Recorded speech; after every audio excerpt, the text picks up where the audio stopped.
Bordi i drejtorëve i Kuvendit të Komunës së Gjakovës ka marrë vendim që rastet të cilat dëshmojnë se janë përfitues të skemës sociale dhe nuk kanë mundësi që shërbimet e varrimit t'i mbulojnë me mjete vetanake, atëherë komuna do u dalë në ndihmë duke marrë përsipër këto shpenzime. Shumat të cilën e ka parapar komuna për këto shërbime janë në vlerë prej 200 euro. Ky vendim është marrë nisur nga kërkesa të shumta të tilla gjatë këtij viti që ka pranuar komuna e Gjakovës.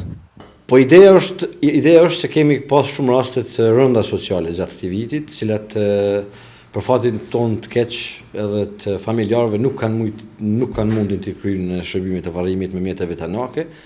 Kem pas raste ekstreme kur të një rastit komunitetit rom kur ka vdekur dhe s'ka pas kusht i kryej këto shërbime.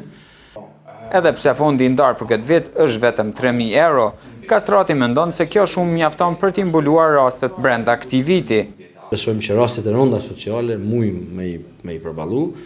Komisioni i Shërbimeve Publike ka për detyrë që t'i verifikojë rastet sociale, do t'i verifikojë kërkesat. Ne kemi kërkesa të shumta për pagesën e shërbimeve të varrimit. Dhe pasi që komisioni i përbërë prej punëtorëve të Kuvendit Komunal Gjithësisht Shërbimeve Publike konstaton përmes dokumentacionit që me të vërtet kemi bëjmë me një rast rënë social, atë detyria e shërbimeve publike bazuar në vendimin e bordit drejtorëve do t'i mbuloj këto shpenzime në shumën prej 200 euro.